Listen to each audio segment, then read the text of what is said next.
Hey all, welcome back. Today we're checking out why it's illegal to resign from the British House of Commons. This video was made possible by Squarespace. Build your beautiful website for 10% off at squarespace.com/HAI. Y'all, it's an American.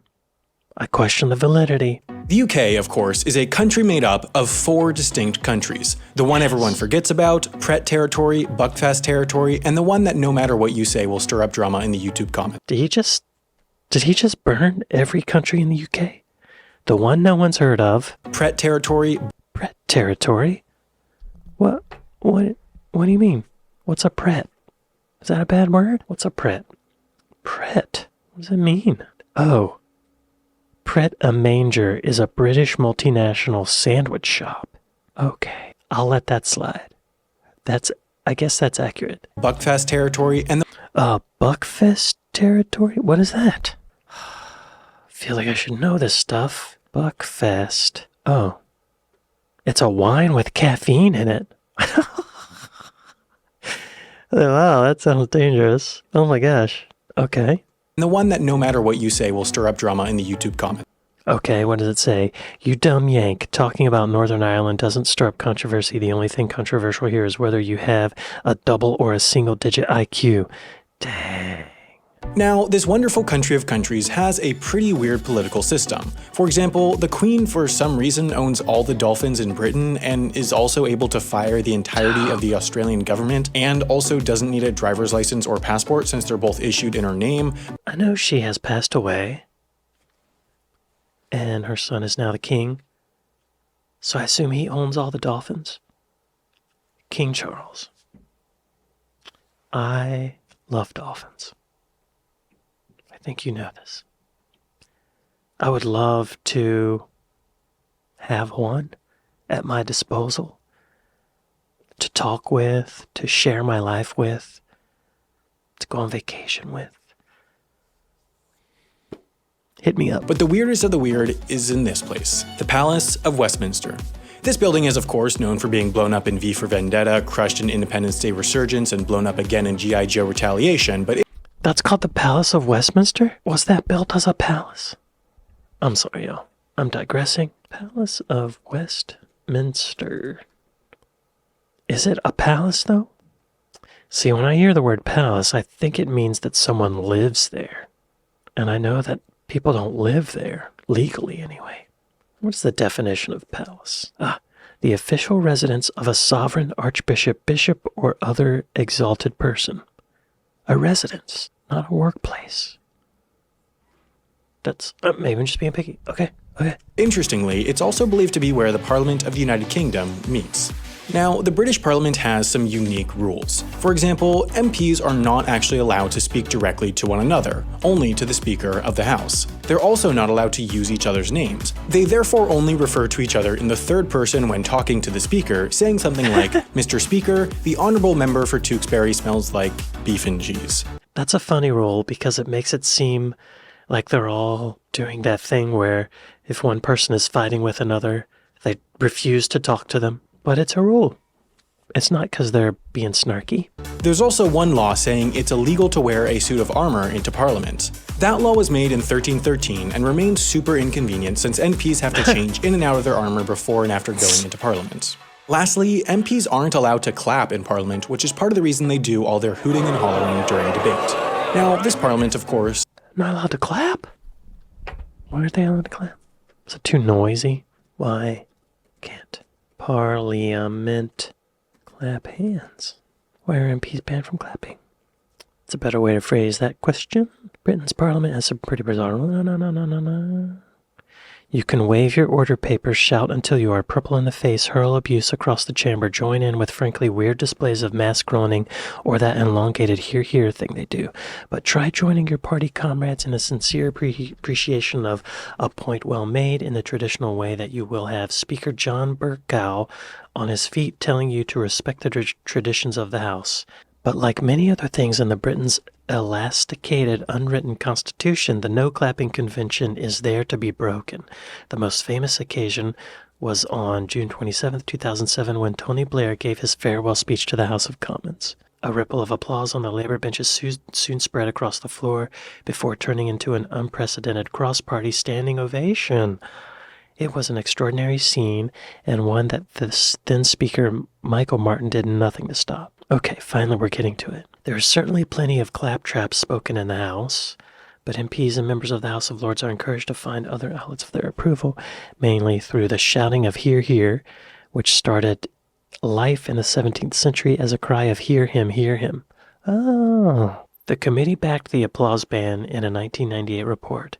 While we agree that the spontaneous clapping at the end of a speech could be in no way interpreted as a disturbance of the speaker, there's a danger that such a practice might be open to abuse and could lead in certain circumstances to orchestration of what would amount to standing ovations, with the success or failure of a speech being judged not by its content but by the relative length of the ovation at the end. Interesting.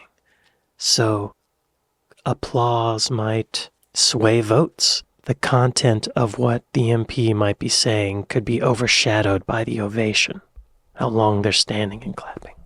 This is interesting. Now, this Parliament, of course, is made up of two bodies, the House of Lords and the House of Commons. The House of Lords is made up of, at least currently, 792 unelected members who are appointed by the Queen, mostly off of the advice of the Prime Minister.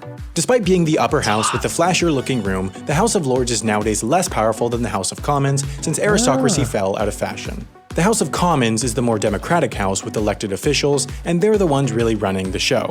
The members of the House of Commons usually serve a term of 5 years between elections, but the big oddity of the House of Commons is that the MPs are not allowed to resign. It is illegal to resign from the British House of Commons. Now, it's worth pointing out, don't forget, you're here forever. Despite being illegal, there's no punishment for resigning because you just can't do it. This anti-resignation rule was put in place back in 1624. What you have to consider about being an MP in 1624 is that the job wasn't quite as cushy. In fact, it wasn't even really a job. It was sort of like a part-time gig where MPs would just travel down to London for short periods to vote. Of course, it wasn't like today where you could just pop down to London on the train. It would take days to travel to and from London, and for all this work you were paid nothing. There was no salary. That's how it should be. It should be that way. There shouldn't be money in politics, right? Therefore, being an MP was viewed as a chore rather than some great honor, and so, once an MP was appointed, Parliament wanted to make sure that they stuck around. Things have, however, changed since 1624. MPs are now paid around $100,000 per year, and the position is treated as a full-time, somewhat respected job. The other thing was that, at some point, the idea of involuntary unpaid labor became pretty unpopular. So instead of doing something reasonable like changing the rules, Parliament started using this crazy procedure to free MPs that wanted to quit.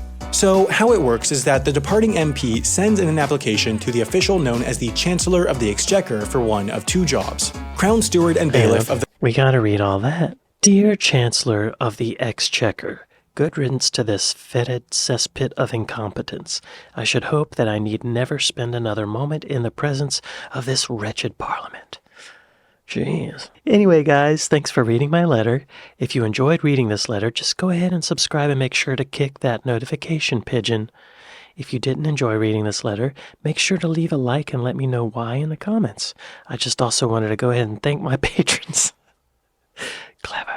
Crown Steward and Bailiff of the 3 Chiltern Hundreds of Stoke, Desborough, and Burnham, or the Crown Steward and Bailiff of the Manor of Northstead. This is all because, in the rules of Parliament, it is prohibited to hold either of these jobs in the position of MP at the same time. These jobs are both essentially overseers of ancient administrative divisions that no longer exist, meaning that there are no obligations anymore, but the jobs still exist. The second an MP is appointed to either of these positions, they are no longer MPs, and they stay Crown Steward and Bailiff of these areas until they either apply to be removed from the position or until another MP is appointed to the position when they ask to resign. That seems like a loophole. Hang on, I gotta back up. Okay, so he writes the Chancellor of the Exchequer to say, I want one of these jobs that exist but don't do Crown anything. Steward and Bailiff of the 3 Chiltern Hundreds of Stoke, Desborough, and Burnham, or the Crown Steward and Bailiff of the Manor of Northstead. Wow. Has there ever been a more British title? Crown Steward of the Bailiff of the Manor of Northstead. This is all because, in the rules of Parliament, it is prohibited to hold either of these jobs in the position of MP at the same time. So you can't be one of those and an MP, so they just try to become one of those, and then they can't be, they're no already MP.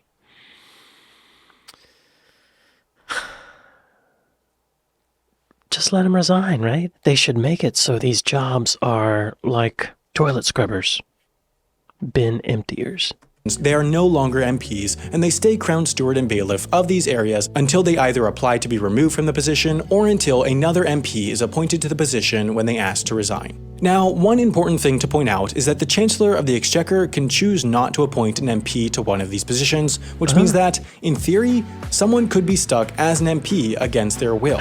They could, of course, just not show up to their job and they'd still get paid, which doesn't sound bad. It just probably wouldn't be great for their political careers. Yeah. If your UK political career just ended, you should launch a business with a Squarespace website. You could start a cafe, for example, serving Uncle Johnson's tricky tea with Auntie May's naughty whole grain wheat biscuits. But for any business, whether it be a brick and mortar one like this cafe or an online one like running a podcast, a YouTube channel, being a freelancer, or anything else, you absolutely need a website in this day and age. No, you don't. What do you need a website for? Social media makes it so we don't need websites anymore. Squarespace, call me. Best of all, you can build your website for 10% off and help support the show by going to squarespace.com/HAI. That's the end of the video? Okay. What a weird little rule. You know, something I like is that they are in office for 5 years. That seems smart.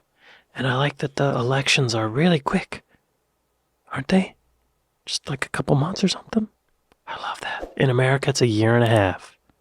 And it's every 2 years. It's too much. It's too much. Have any of y'all been MPs before? Let me know in the comments that I might read.